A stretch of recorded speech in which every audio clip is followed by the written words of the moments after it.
Is imagination simply contained in the mind, or does it tap into an unseen world with messages waiting to be told?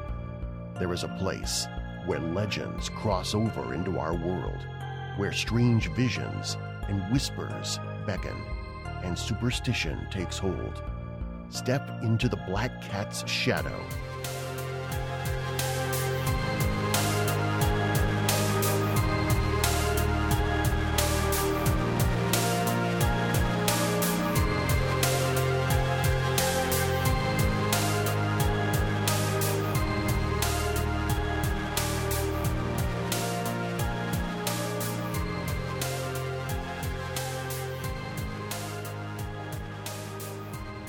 Hey guys, and welcome back to the Black Cat Shadow. This is episode 8, and we are going to start a new series this time, this episode, and we're going to call it Horror 101, and it's actually going to be a series of episodes where we talk about the horror genre in general, and just some of the things that make an effective horror movie. It's kind of a good intro for somebody that's new to the horror genre, somebody that's maybe looking to start watching horror movies.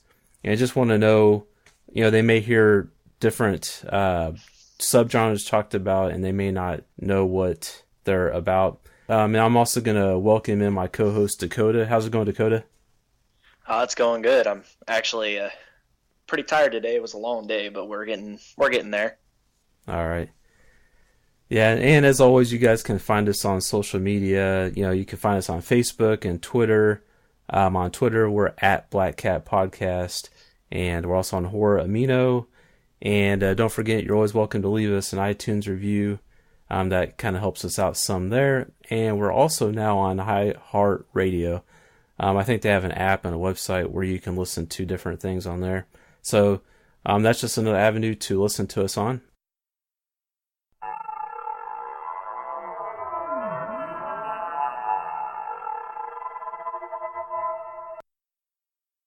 So a new segment that we talked about starting, we thought would be kind of fun. We're calling it the 5-Minute Frenzy, and basically what it is Dakota's going to pick out a psychological horror movie for me to watch. And basically the whole kind of inspiration behind this was, sometimes I get in a rut sometimes and just watch the same kind of movies. I don't really venture out of my comfort zone, so Dakota's going to pick some psychological horror for me to watch and kind of make me get out of my comfort zone. And I'll talk about what I feel like is happening in the movie, and then Dakota can tell me what he thinks is going on. And I think it's interesting, especially with the psychological horror, because different people can see different things in that. So anyway, this week Dakota picked out 1408 for me to watch, and so I checked it out this weekend. I really liked it. It's got John Cusack and Samuel Jackson in it, and I had actually seen it before, but it had been a long time, so I went ahead and watched it again. And yeah, I have to say it's a good movie, and definitely keeps you guessing. And for anybody that hasn't seen it, we're trying not to spoil it as much as possible, but we may go into some spoilers here for it. But I felt like it's one of those movies that could have been going on all in his head. You never quite know for sure if he actually gets out of the room, but it was scary, and there was some really creepy imagery there. And I thought the character of Mike Insland, the character that John Cusack played, was interesting. Basically, so the premise of the movie is John Cusack is an author. He goes around to these supposedly haunted hotels and writes about what happens to him when he stays there. But he doesn't really believe in any of the supernatural stuff. He says he's never actually seen anything. And so you kind of get, so it kind of shows him staying at one of these hotels and just kind of twiddling his thumbs, nothing really happening, but then still writing his book, the next day, saying, all the stuff that happened. And there's just the history that he has. It's always kind of, makes you question, like, what's going on with his past. But he gets a postcard from this hotel called the Dolphin Hotel in New York, and I think it says, like, don't stay in 1408 or something like that. And so he calls the hotel to try to reserve the room, and they won't let him reserve it. They said it's unavailable. His publisher actually gets like a lawyer involved, and so they work it out with the management, saying, okay, you can stay here.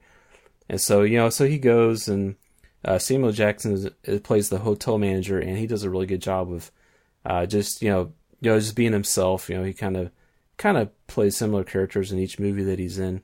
This one he was a little more downplayed than usual, but he's kind of trying to discourage John Cusack's character from actually staying in the room, and so this just makes him want to stay there more.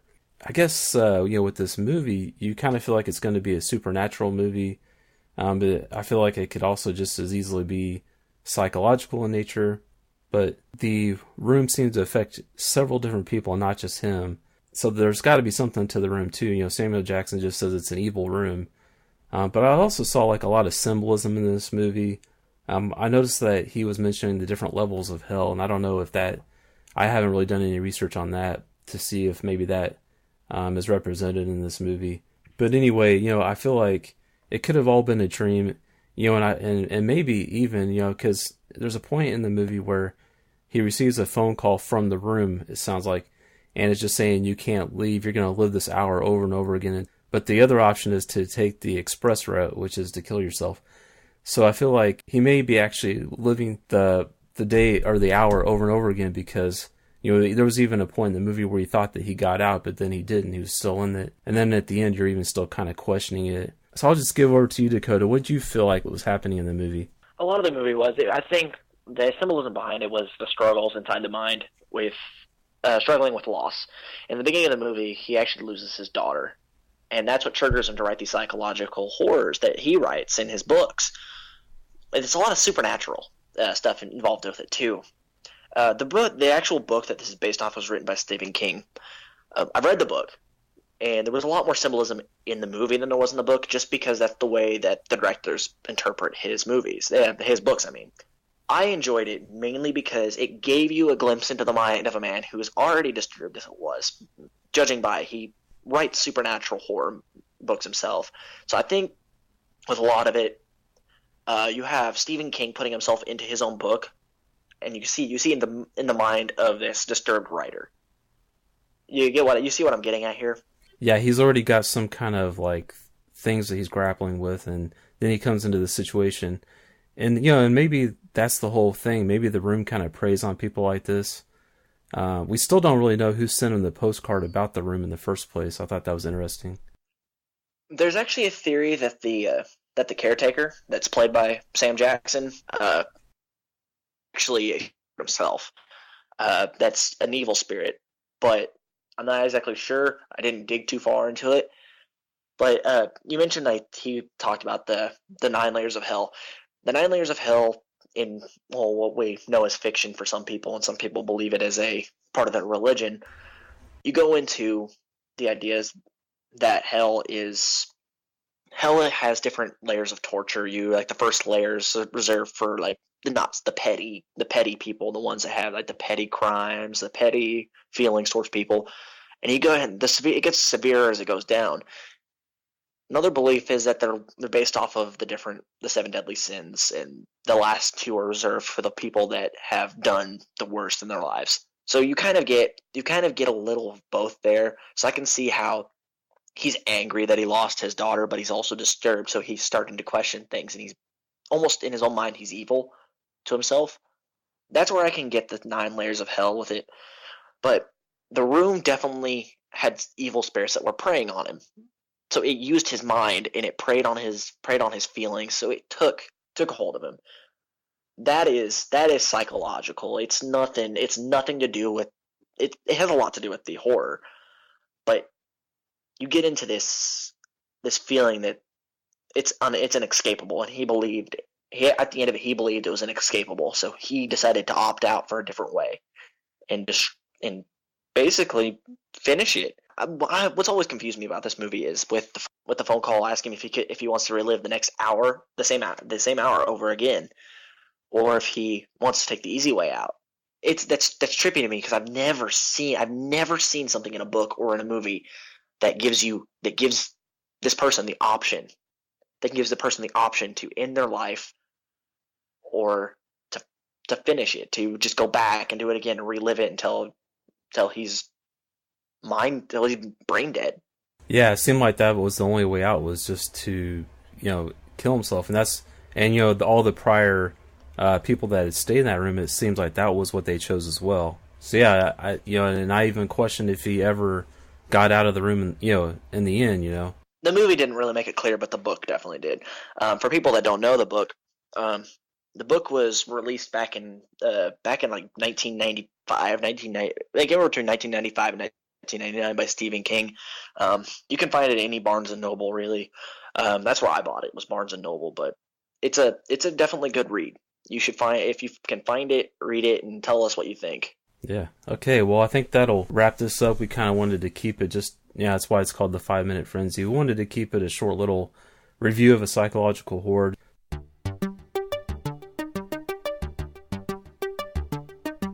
So we had an idea for another segment called, well, we don't really have a name for it, but it's like kind of like horror predictions, where we see a movie trailer for a movie coming out and we predict whether or not it's going to be a good horror movie or a good movie or not. And so this week we've been talking about this movie that's getting ready to come out called Don't Breathe. And so we thought that this would be a good one for to talk about for our first segment of this. So I guess I'll go first with my prediction. I think this is going to be a really good suspenseful horror movie. I'm really excited for this movie to come out, and I really want to go see it. What are your thoughts on it, Dakota? I'm actually very excited to see it. It's written by the same writers from the remake of Evil Dead, and that movie, like if you don't know if the original Evil Dead movies, they were kind of campy, and then this remake of it was it kind of had some moments and it was kind of quippy. They had some slight little quips about different things that was going on, but it's gonna be great just because it's built like a slasher movie, but it's also built like a psychological horror, which is my thing. Like, it kind of combines the best of both worlds, in my opinion, because you have this, from the trailer, what it seems like, you have this guy who's wealthy. He's sitting on some money, and his kids are trying to get out of this town. So it's a conflict. It's a conflict between two alternating sets of characters, that pretty much throws out there this conflict, and you don't know what's going to happen, so it is suspenseful. I'm very excited for it, and you actually did kind of have a good idea for the name there. Some horror predictive horror predictions. That would be a good name for this series. Yeah, we'll be looking to our crystal ball and see if we can see if we can say whether or not the movie's going to be good or not. Yeah. I actually went ahead and posted a poll on Horror Amino, and there were quite a few good responses to it. Some people were really looking forward to seeing this movie. Nobody really thinks that it's going to be silly. Nobody thinks it's going to be bad. Everyone thinks that it's going to have some decent horror elements into it, which kind of leads us into our next segment here about the Horror 101 with the different elements of horror. I think, just from seeing the trailer, there's going to be all 5 elements of horror there. I don't know if you noticed them or not, but definitely they were there. So yeah, it's interesting to think about like what makes an effective horror movie, and that's kind of what we're going to talk about in this first episode of our Horror 101 series. The horror movie needs to play on people's fears.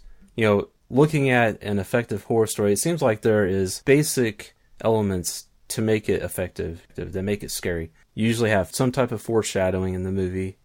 It plays on people's fear, and it builds suspense, and it keeps you in a state of mystery, or it builds a good mystery to it. It doesn't give its answers away all at once, and it's got to leave something to the viewer's imagination, because people can imagine things that are way more horrific than what somebody could actually put on the screen. Most likely, somebody's going to imagine something that's scary to them, and what you put on the screen might not be scary to them per se. So for this first episode, we're going to talk about just the horror genre in general, what a goal is for a horror movie.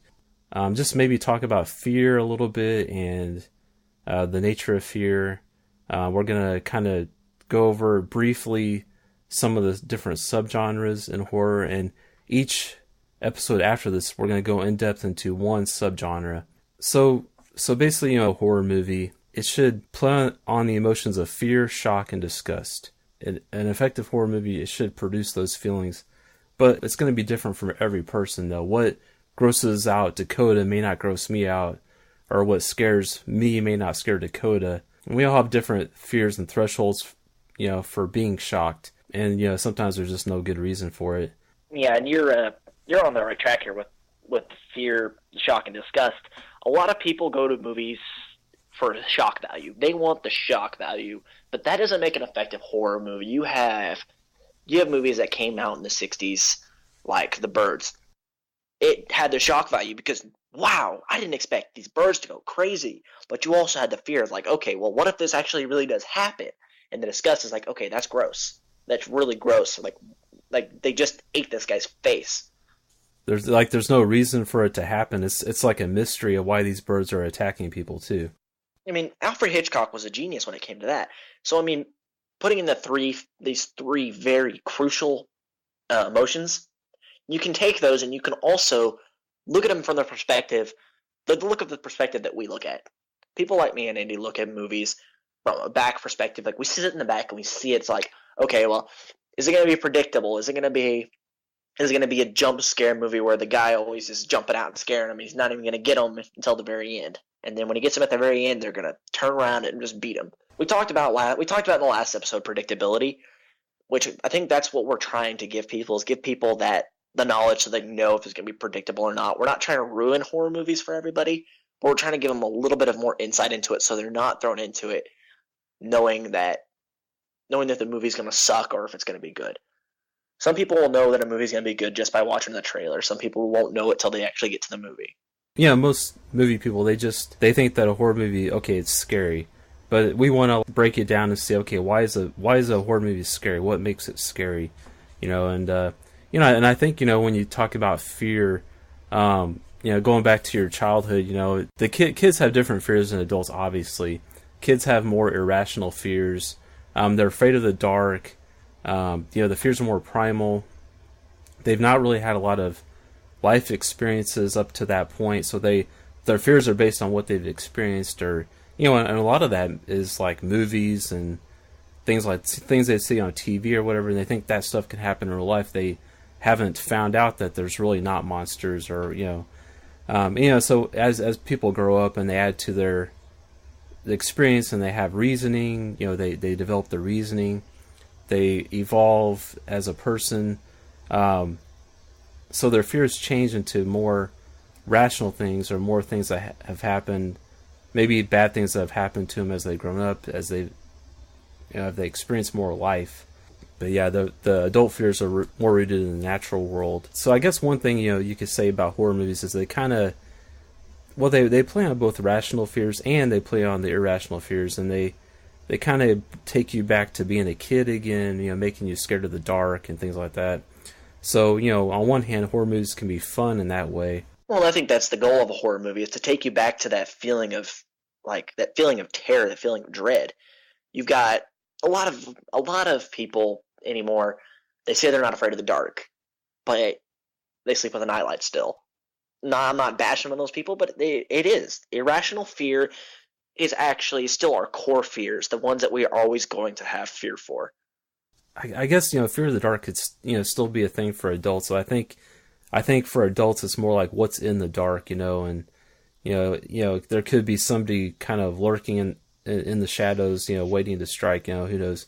It's probably not the boogeyman, but there are real flesh and blood, there are crazy people that, there's home invasions, that kind of stuff really happens. So like the home invasion type movies and the killer type movies, they actually play on real fears, and also a lot of the psychological stuff, they play on real fears because people deal with debilitating psychosis. Some people do, and that's got to be scary. That is like, I am terrified of somebody breaking my home. That is a fear for me. And people, that's kind of like why I like watching those movies, I guess, like the home invasion movies. Like there was a movie that came out a while back with Idris Elba in it. He played an ex-con, and he was going into people. He went into this lady's home because he targeted her. I don't remember exactly what happened, but I mean that movie was terrifying, and it was very much like a like a psychological thriller in a way, but also a psycho killer type movie because it kept you guessing. And I guess in a way it wasn't really a home invasion movie because she invited him in, but it had that same sense. Do you remember what it was called at all? No, I don't even remember. Okay. Yeah, that makes me curious now because I like Idris Elba as an actor. I think he's good, so I think I would be interested in seeing that.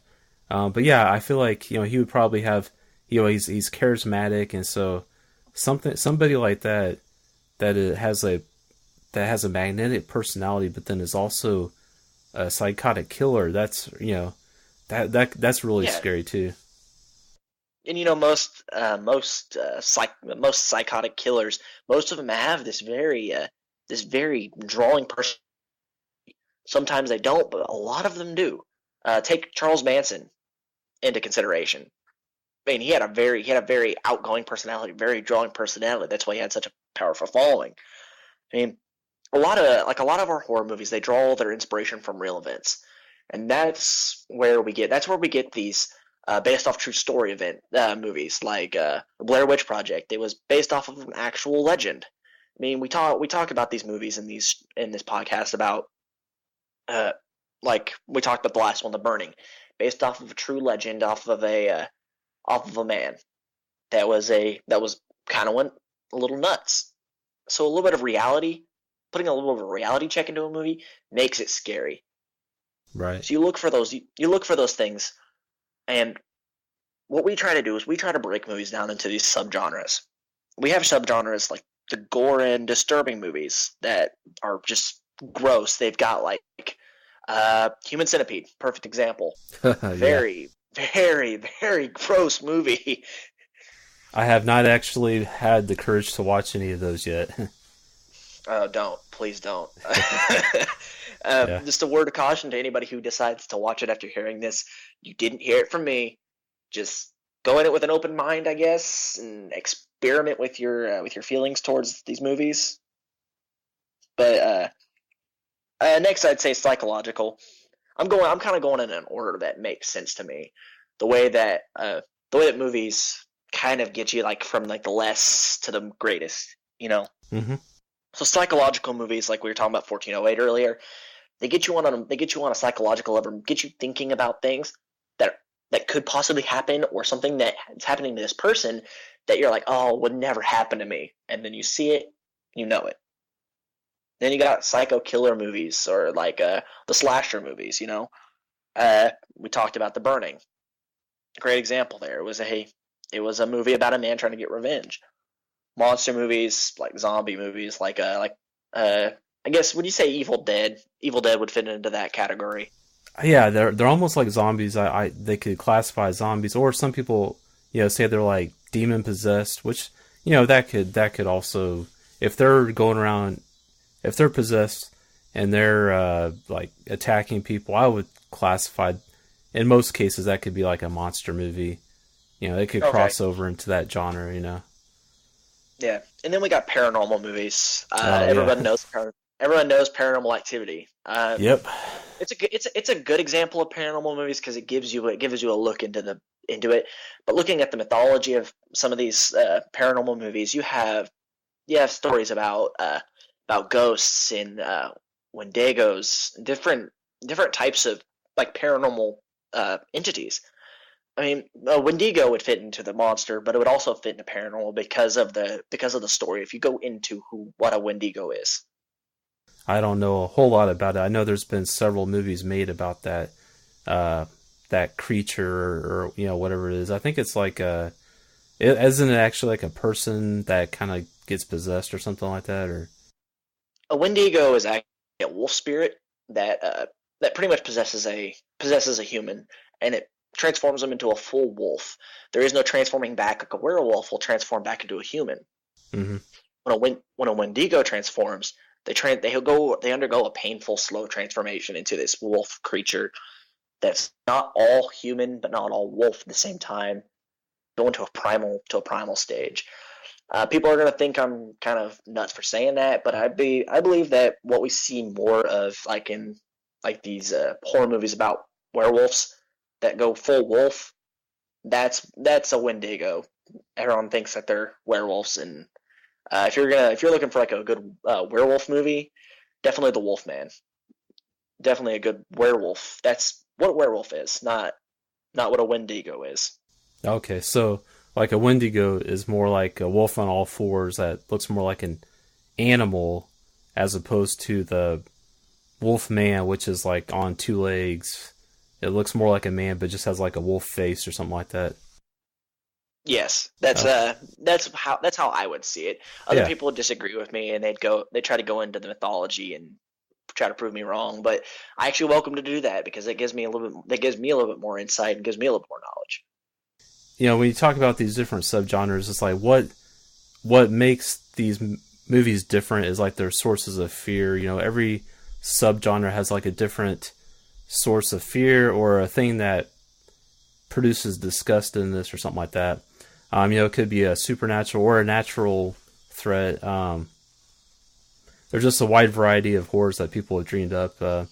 So that's when we see all these different trends, different patterns. Like a certain type of horror will be popular for a while. Like right now, it's like it seems to be paranormal. So or you see a lot of like ghost movies or Ouija board movies or possession movies, especially. So those all would fit in like the paranormal category. So they all share a common threat. And most casual movie watchers, they're not going to see the distinction between different horror movies. They're just going to lump everything into one, the horror genre, and even some even call it horror sci-fi, which I think is silly. But they lump horror and sci-fi all together and just call it sci-fi or whatever. But I feel like there's definitely a clear line between horror and science fiction.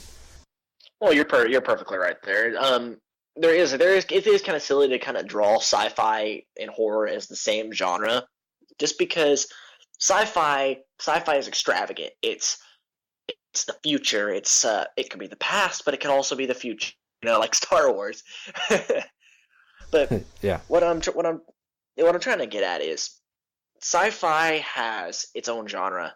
I mean, we have movies that kind of cross genre a little bit, get into the horror sci-fi genre itself, like Alien and Predator. Oh yeah. They're aliens. They're aliens that come and they hunt down these humans and kill them.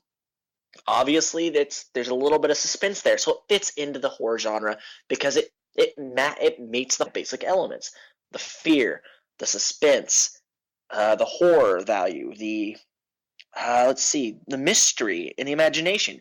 Like we talked about something a while back. I don't remember if it was on a podcast or not.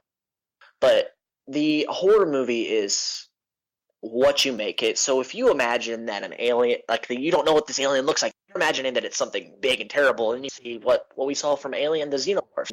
So that to me is the only. I think those are the only exceptions for sci-fi horror. I would classify them as horror movies. They're you could even say they're built like slasher movies in a sense because they like pick people off one by one. A predator even wears a mask. I mean, yeah, it may be stretching it a bit, but yeah, I definitely feel like those two movies are built more like it's they're monster, they're aliens or monsters, whatever. But the way that they're built, killing off one by one, they're being stalked. It's almost like a sci-fi slasher movie almost. Yeah, we mentioned it before. Like the only reason we mention like a lot of these specific movies is because these are the movies that stick out to us.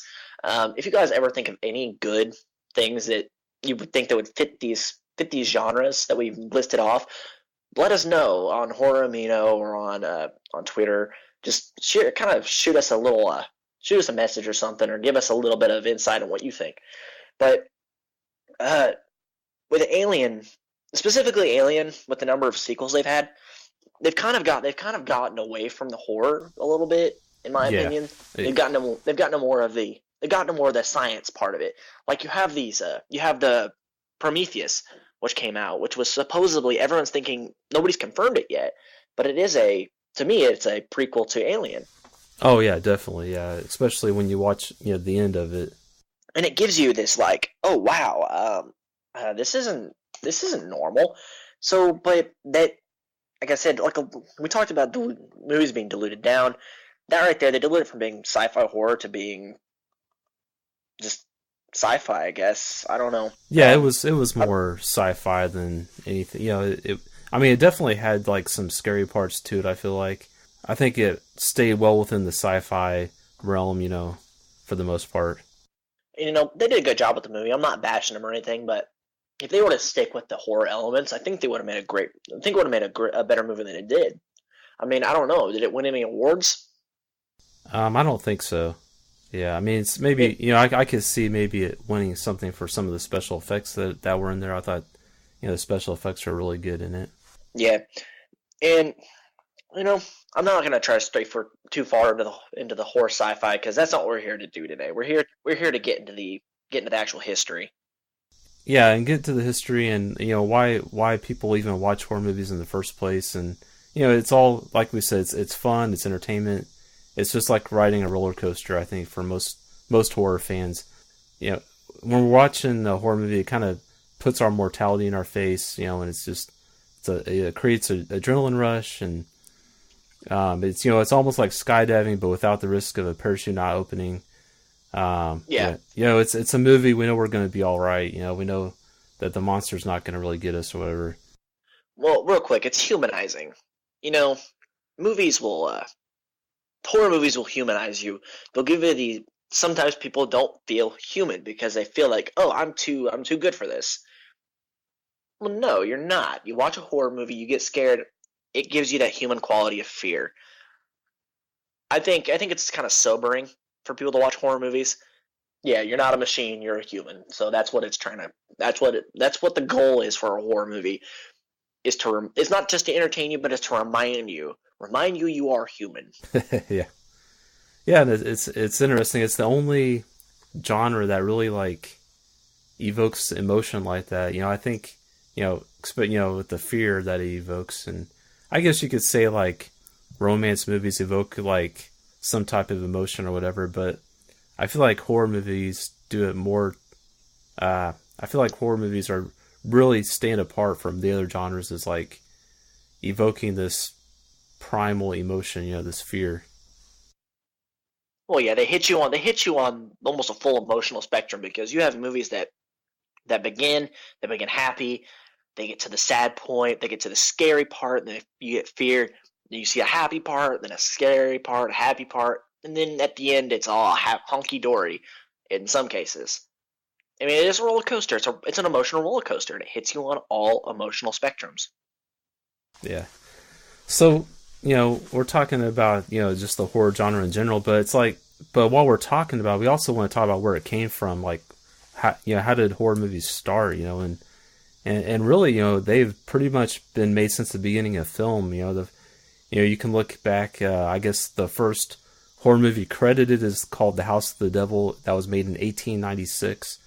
And then in the 20s, you had movies like the Germans were making some really creative movies, like The Cabinet of Dr. Caligari and Nosferatu. And Lon Chaney was, I guess, the most popular American actor in horror during that time. You had movies like The Hunchback of Notre Dame, The Phantom of the Opera, and The Monster. So yeah, in the 20s you had a lot of silent film. And then in the 30s, they started, adding audio to the movies. And the 30s is the golden age for like the Universal monster movies. With Dracula, Frankenstein, and The Mummy, and The Invisible Man, and The Bride of Frankenstein. And I have to be honest, I have to make a confession. I haven't really seen any of. I think the only Universal monster movie I've actually seen is The Creature from the Black Lagoon. And I know people are like, what? You haven't seen the Universal movies? And yeah, I know I should see them just to get a good base for, where horror came from. But I guess I always gravitate towards the things that I grew up with. So I've seen a lot of movies from the 70s and 80s and 90s. So that's kind of what I go back to as my basis for horror. But I know a lot of people hold the Universal monster movies up to as the standard for, especially monster movies. They were kind of the start of the monster movies. I don't know, Dakota, have you seen any of the Universal monster movies? Matter of fact, I actually own them. They're at my parents' house, but you can actually buy them at Walmart. The whole the whole lot of them. They have a pack of just all these classic 1930s and 40s horror movies. Oh, nice. Yeah, I mean I've seen the original Dracula. I've seen Nosferatu. That was actually one of my favorite silent movies. Let's see here. I do. I've seen the Frankenstein. I've seen the Bride of Frankenstein. I'm not a fan of the Frankenstein movies just because I did read the book, and Okay. to me the book wasn't horror because the origins of the book was Mary Shelley. She came up with it as just a story to tell people. I think it was actually she came up with a story to tell like a friend or something at a when she was staying with her friend. Yeah, that's what I heard too. It was just she was. It was kind of like came out of staying the night in this old, this castle or whatever, and they were just making up stories to tell each other like ghost stories. And there's actually a movie that came out in the '80s that kind of is inspired by that whole story of Mary Shelley's called Gothic. I think it's in the mid '80s. Yeah, it kind of tells the story of Mary Shelley and how she came up with the story for Frankenstein. Although I don't know how historically authentic it is, but it's an interesting movie to say the least. There is something I want to bring up about like you have the creature features, uh, like the giant ant. Like you had one from the 50s, which to me would really fit in with the 30s genre because that was it was something unheard of. I mean, that's what a lot of these classic Universal horror movies did. They were something that was unheard of. People didn't know about vampires. They read about them in books until it hit the mainstream audience of people that didn't want to read. They didn't want to read, and they wanted something better.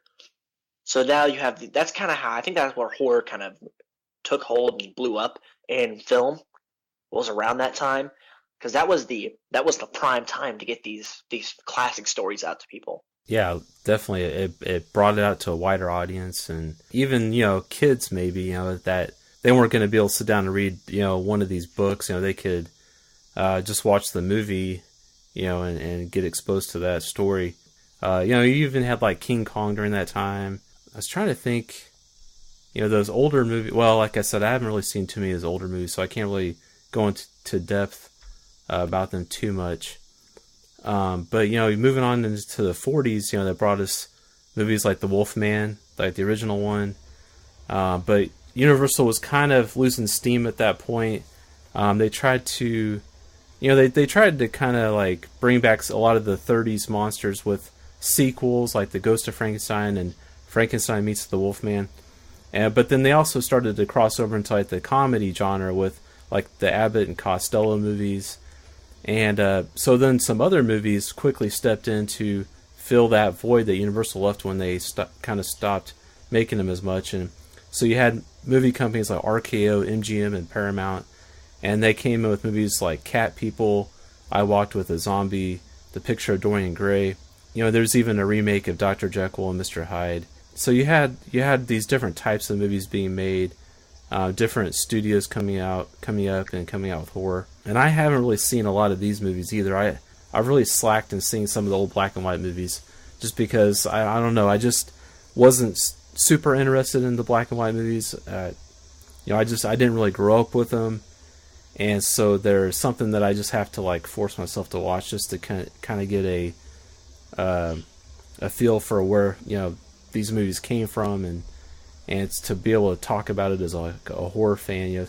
To be able to really call myself a horror fan, I feel like I need to go back and see some of these older black and white type movies. Some of these old movies from the 30s and 40s. You mentioned Dorian Gray. There's a movie that came out in like 2005 called League of Extraordinary Gentlemen. It had a lot of these classic characters like Dr. Jekyll and Mr. Hyde and Dorian Gray. Those are two very, very influential books, actually, that came out a long time ago. If you actually watch that movie, it kind of gives you a little bit of insight into their backstory. You can understand they actually do a really good job of telling how the characters really were, how their attitudes were, especially Dr. Jekyll and Mr. Hyde. Dr. Jekyll was a very smart man, but very timid. What he wanted to do is he wanted to create this potion to help him. I think it was to help him with anxiety or something. I'm not exactly sure what the book, how far into the book it was about, but it ended up giving him this beastly persona. Like with Dorian Gray, I don't know if you've read the story of Dorian Gray, No, I but haven't. the only way he could meet his ending was by staring upon a portrait of himself. Basically, Okay. his dirty and nasty soul was inside of this painting, and the longer he stared at it, the more he would age. He wouldn't age unless he stared at the painting. He was basically immortal, except for one little thing, and that was that painting. That's another thing that horror movies can do. Horror movies can bring out a little bit of yourself. You see your faults in some of these characters in these movies.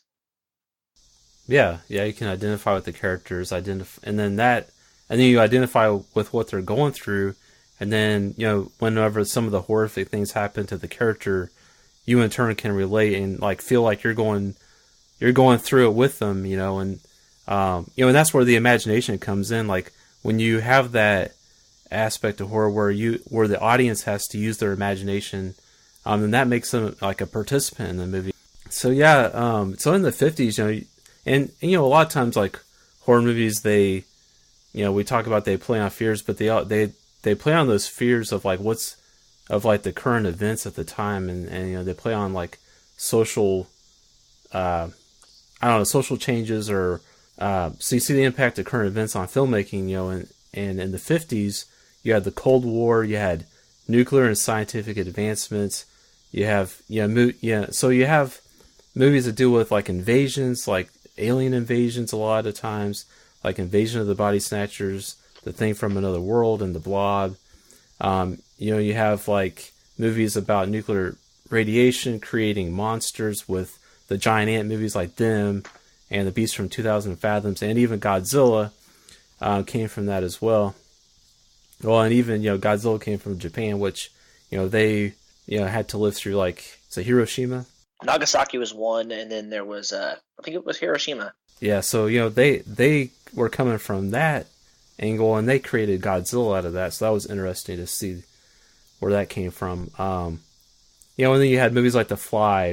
Because of the scientific advances, you had people thinking about what could happen, with these scientific scenarios, and then there was like these gimmicks that certain filmmakers were starting to come up with to help create that fear. Maybe I don't know, I guess because audiences had begun to kind of become desensitized, so filmmakers had to create gimmicks to generate that fear in audiences. So you had people like William Castle that made movies like The Tingler, and House on a Haunted Hill. And so like with The Tingler, William Castle, he, in the movie theaters, he created these vibrating seats. So like at certain times of the movie, the seat would vibrate, and it'd freak people out. And then, during House on a Haunted Hill, during those screenings, there was a part where like a skeleton would fly over the audience, and so just ways for them to like amp up the fear factor, and even during the 50s, Hammer Films started in Britain, and what they tried to do to make the movies more provocative was to have more violence and to have it in color. But like with going back to some of these elements we're talking about, like, for instance, like House on a Haunted Hill, that had a good like mystery element to it. There was some foreshadowing that happened in that movie. They kind of gave you hints of what was to come, but they didn't like reveal everything all at once. You kind of had to piece it together, and there was definitely some things left to the imagination in that movie, which I thought that was good. And a lot of movies, as far as foreshadowing goes, a lot of it's not a visual foreshadowing. You have to pay attention in some instances. Right. Like now we have the luxury of seeing trailers for movies, so we know that it's coming out. We know what to expect sometimes. So we get a little bit of foreshadowing from the trailers, but you go into a movie expecting it to know what it is, and you see the scene. This is a mock scene I just made up in my head just a second ago. Husband and wife are sitting at their breakfast table, and they're talking about different types of cars because they didn't really go buy a car. Well, the husband mentions a 1969 Cadillac. It's like, yeah, I want a 1969 Cadillac. They were so awesome back in the day. The wife goes, oh, well, that's a screaming metal death trap. And lo and behold, they buy one, and it becomes a screaming metal death trap. Sometimes it's not going to be that obvious, but the same theory applies. You got to pay attention in some of the wording, some of the little visual cues, and sometimes just body language can set you off to a little bit of foreshadowing.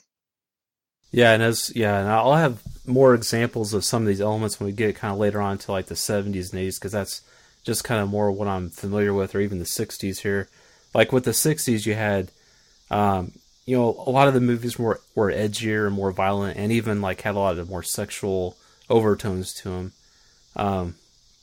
Like, so you had Psycho, and the whole like mother-son dynamic there, and in that movie you had, and this is kind of a spoiler, I don't know, but talking about like foreshadowing, so you had Norman Bates, talking about his mother, saying she's as harmless as a stuffed bird, saying things like that, when, and then as it goes on, you find out, about his mother, and so it starts to make sense, and so yeah, it's interesting. You see some of that foreshadowing, and you even have, we talk about the slasher subgenre. You even had kind of like flashes of that with Psycho and this other movie called Peeping Tom. And then, of course, you had the classic Night of the Living Dead that changed the zombie genre forever.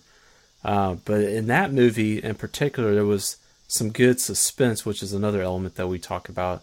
It created suspense because you knew that you just had this anticipation that the zombies, they were just outside the front door, they were just outside the window. When are they going to come in? Those boards can't hold forever. You're just on the edge of your seat, with just waiting for something to happen. And then even with the people on the inside of the house, they're ready to turn on each other, and that's definitely a good example of suspense. And see, the '60s was a very tense time, I would say, but it was also a time of peace and love and free love. Yeah. You get into this idea, this mindset that the movies will evolve with the times, and they'll evolve with the people they're trying to please. Like a lot of those movies had an edgy taste to them. Some of them were sexually appealing to some people. I mean, that's how we kind of sexual in a way. In today's society, we sexualize a lot of things. I know it's wrong, but it hasn't been going. It has been going on for years. Sure. So in the '60s, you kind of add the sexual factor to these characters, like Norman Bates. The character, I don't know who played Norman Bates in the '60s. It was Anthony Perkins. Okay, he was a handsome man. Yeah, if you talked to him on the street, you wouldn't think he was a serial killer. Yeah, exactly. But you give these characters some sexual identity in a way. You give them a little sexual tension, specifically because like Norman Bates was a creepy character. I mean, oh yeah. I think that's undersimplifying things. In that movie, there was some character depth too, which that's a good element for any movie, not just horror. But you definitely got to explore his character, and so that in itself created more suspense and mystery, just to know like who is this guy and what is his motivations, what is he gonna do next? You just never quite knew. But yeah, so in the '60s you had, of course, we're talking about Psycho, so you had Alfred Hitchcock. He was a big horror icon, and Vincent Price, and Herschel Gordon Lewis. He made the Blood Feast movies, which were an example like the splatter or gore subgenre. You had Roman Polanski, who did Rosemary's Baby, which there was a lot of mystery in that movie and a lot of things left to the imagination. And Mario Bava, he created more of the Italian horror, which was very stylistic, and he used interesting colors in his movies, and it's very visual. So, and then another movie in the '60s that we talk about leaving things to the imagination, and one movie that specifically did that in my mind is The Haunting, and because you don't actually see any ghosts in that whole movie. Well, there's one scene you kind of see something, but everything is very much left to the imagination. And, you know, in some cases, some people may like that and some people may not. I, for one, didn't really care for the movie. I thought it was a little boring, a little slow. But I think for some people that can really create a lot of suspense. And maybe I just wasn't going into it with the right mindset. You know, maybe I lack a little imagination. But anyway, so, and in the 70s, you know, thanks to the Vietnam War, horror went into more extreme realms with, you know, some of the different things that are going on, like the sexism, consumerism, religion, and, you know, and along with the war, they're all the social hot topics. So you have exploitation movies that are exploding on the scene, with movies like I Spit on Your Grave, which is an example of like the extreme horror, because you have like topics like rape and revenge, revenge, very, very extreme, shocking type things happening on the screen. You know, you have the Texas Chainsaw Massacre, The Hills Have Eyes, showing very graphic violence. I mean, I guess it wasn't necessarily gory, but just the Texas Chainsaw Massacre. I remember when I first saw that, it disturbed me, you know, just some of the visuals that I saw, and some of the, like it did leave some things up to your imagination. But, and of course, like zombie and cannibal movies became to be a staple as well.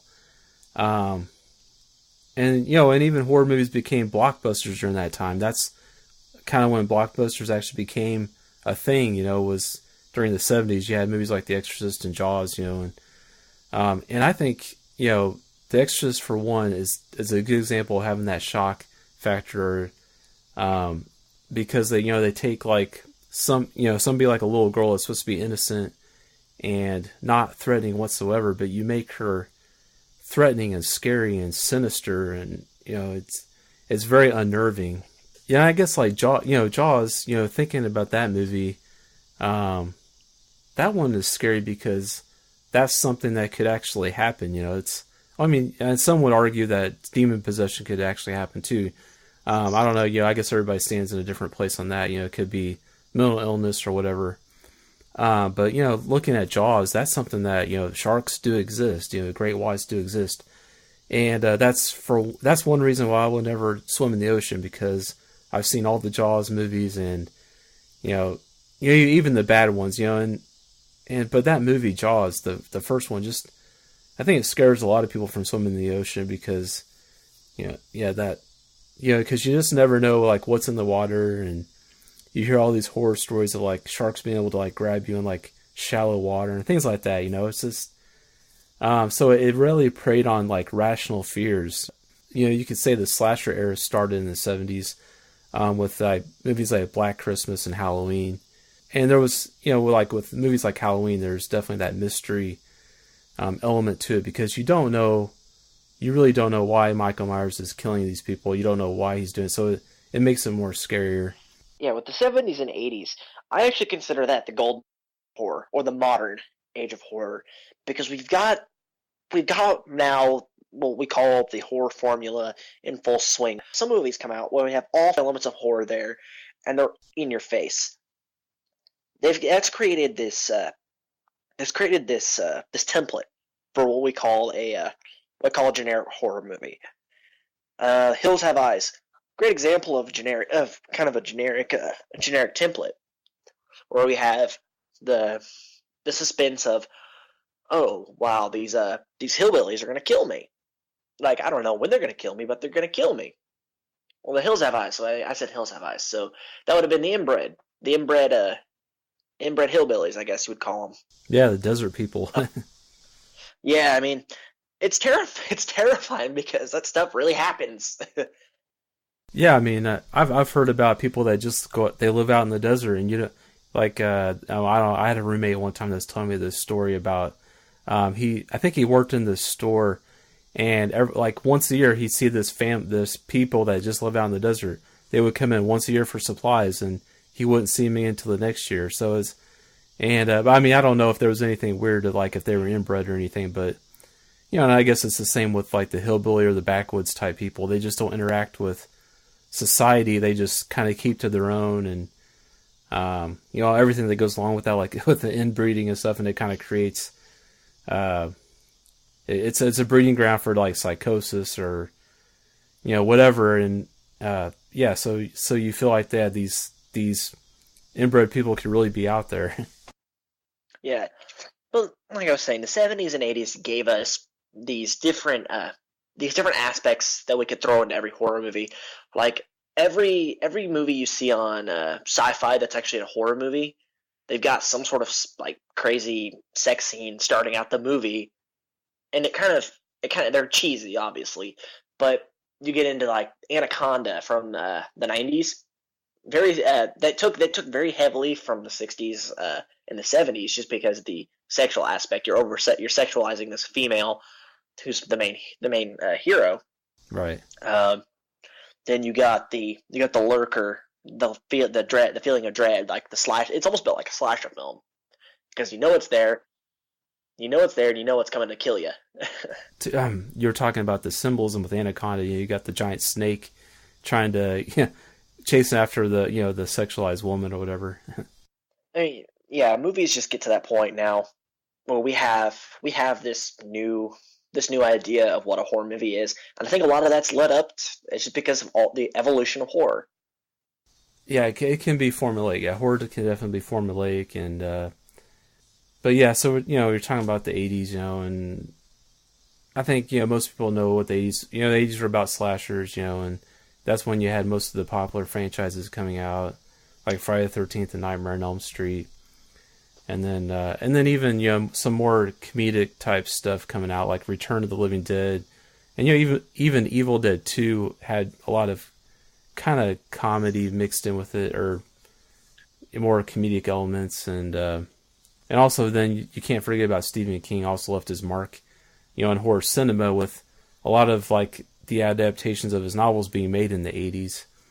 That's something I just thought about. Like I want to go back to Alien real quick. I know we talked about it already, but like, the idea of creating suspense, I think one scene in that movie that was really good, that was a good example of that was whenever the Dallas, Tom Skerritt, the guy, he played the character Dallas, he was crawling through the ventilation shafts, and, they were trying to find the alien, and the rest of the crew are like on the outside, and they have these motion detectors, and they can see, everything that's moving just shows up as a dot, like this little dot on the screen. So it's not really so the dot in itself is not scary, but whenever you see a second dot show up and it starts moving towards the first dot, okay, the alien is going towards, the Dallas, the guy that's looking for the alien. So it builds the anticipation. He's going to run into it. He's going to run into it at some point. You just don't know when. And it's just that it's very claustrophobic, and it's dark. He can't really see like what's around him, and it's very confined space, so there's really nowhere to run if and when he does run into this alien. So I thought that was a really good example of suspense in a movie. So then in the 90s, you had you actually had some critically acclaimed horror movies like Silence of the Lambs and Misery, and then with that, studios were motivated to create larger budget horror movies like Bram Stoker's Dracula and Interview with the Vampire, which I really like those. I'm a big fan of Bram Stoker's Dracula. What did you think of that one, Dakota? That was the one with Gary Oldman, right? Right, yeah. Yeah, it was great. I didn't think too much into it because I wasn't this was back when I wasn't really into horror as much as I am now. I like the character that they portrayed. I really liked the version of Dracula they made it out to be. I didn't really, like I said, I didn't really pay too much attention into it, so I don't have very much of an opinion on it. But it was a great portrayal of the character Dracula, and I will say that. Yeah, it was a very visually appealing movie. You even had the slasher genre resurrected with the release of Scream, in 1996, and I think the scene in that, like talking about suspense. Well, and that movie even created a good mystery too, because you didn't know who the killer was until the very end. But the suspense that they built in that movie was good because, just that scene at the very beginning when Drew Barrymore was talking on the telephone to the killer, and you weren't sure. I remember the first time that I saw it, I was like, because, you know, I saw it when it was in the theater, so I went in blind. I didn't know that the killer called people and you know, like that. So it was really cool to see it that way, because it was truly a mystery, truly suspenseful, because you knew something was probably going to happen. But it, you know, at this point, I thought that Drew Barrymore was like the main actress of the movie, because she was a bigger star than anyone else that was in the movie at this point. And so, you know, to have that scene happen, and to, you know, spoilers, you know, to have her to get killed in that first scene, you're like, whoa. So that kind of created the suspense. Anytime a phone rang, you know, that just added to the suspense of the movie.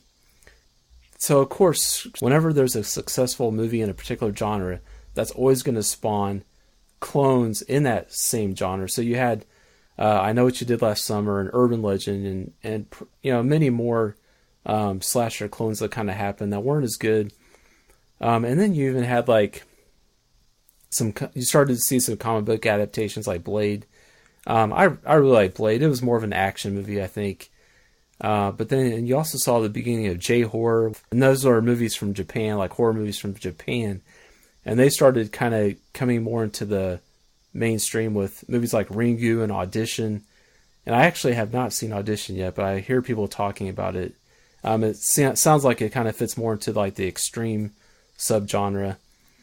And then, you know, the 90s actually, you know, ended on a high note with M. Night Shyamalan's The Sixth Sense, which, you know, it's had, you know, a major twist in that one. And then you know, of course, the found footage movie, the Blair Witch Project, the one that kind of like introduced me to the found footage genre. You know, there may have been other ones that were created before that, but that's the one that introduced me to it.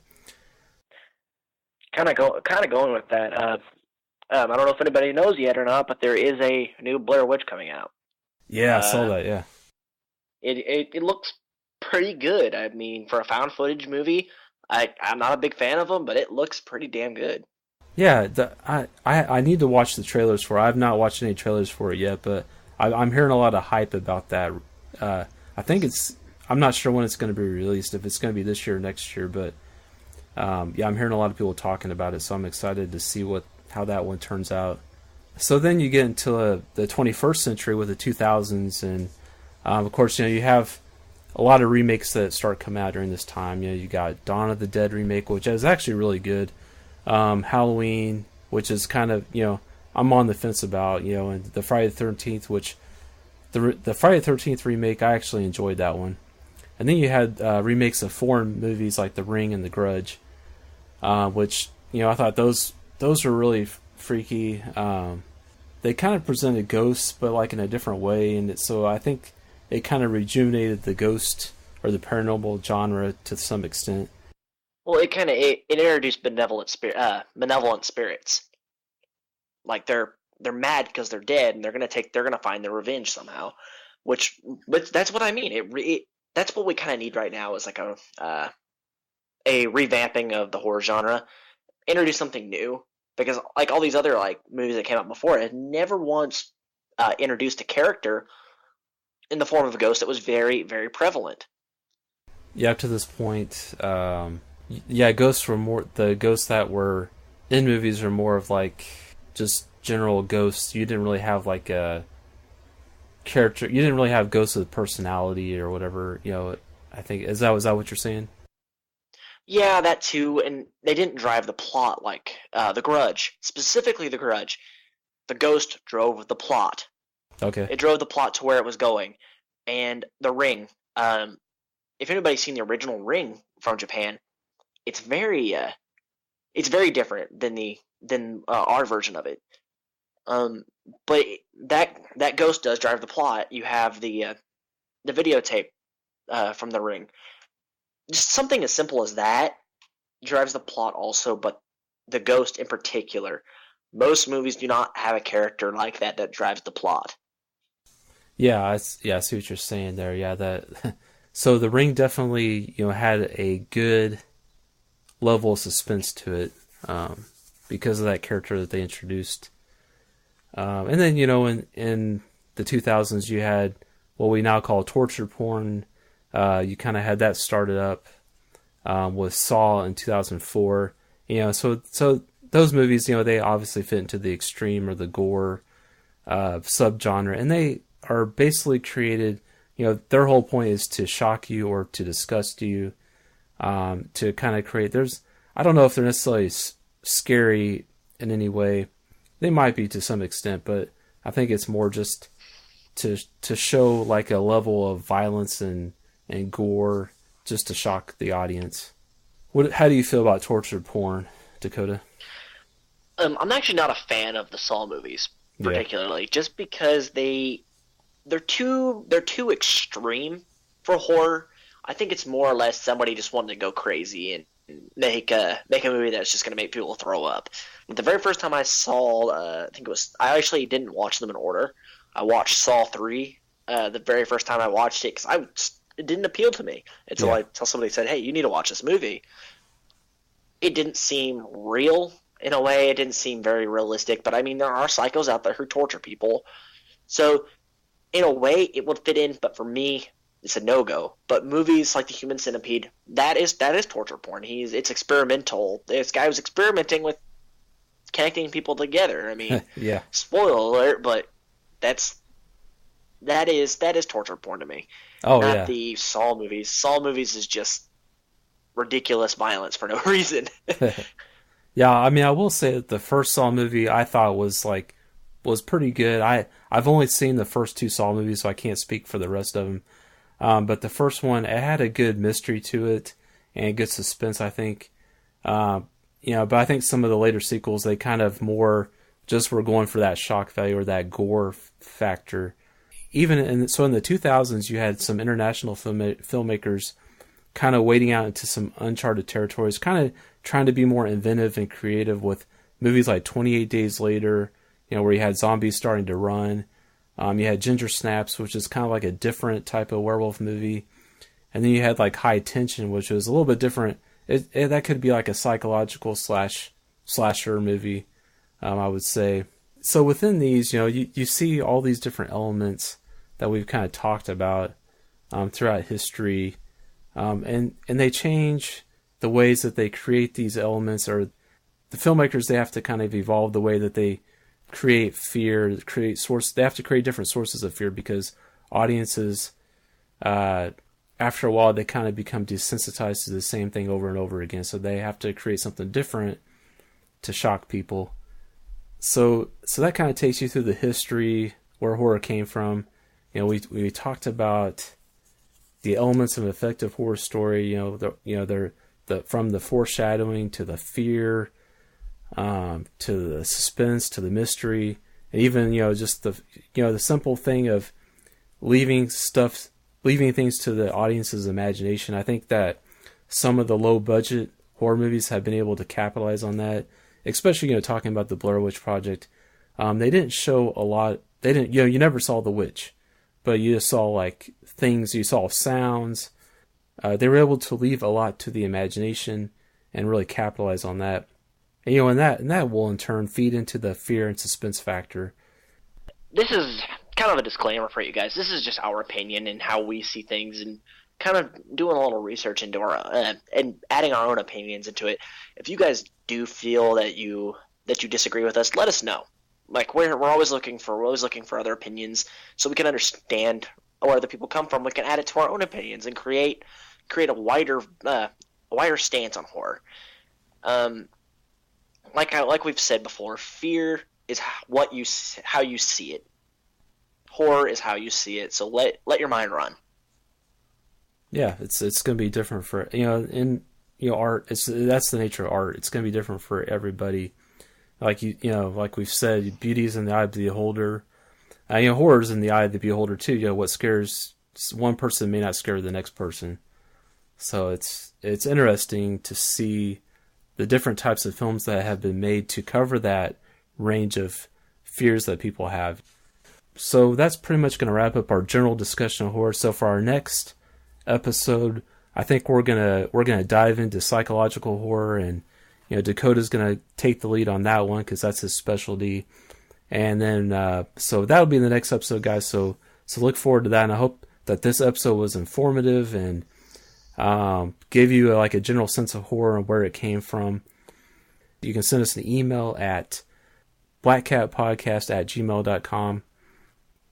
I don't really have any other plugs. I mean, you can check out my eBay page, on the blackcatshadow.com website. You can see the button on there.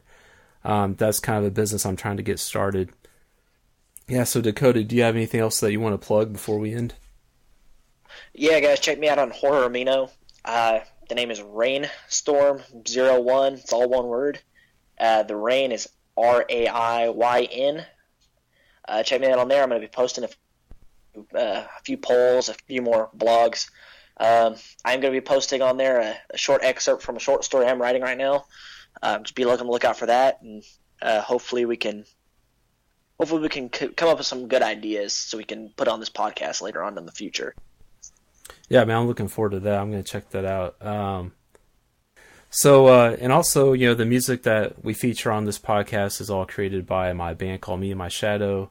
So if you're interested, if you think the music sounds good or whatever, you can check us out on Facebook. We're there, and also on Twitter at Omega Hi-Fi. And also we have some CDs that we put out a couple of CDs now. So, okay, so that's it for us, guys. So remember, guys, look closer at the world around you. You might just find it as stranger and more mysterious than you thought, especially in the Black Cat's shadow.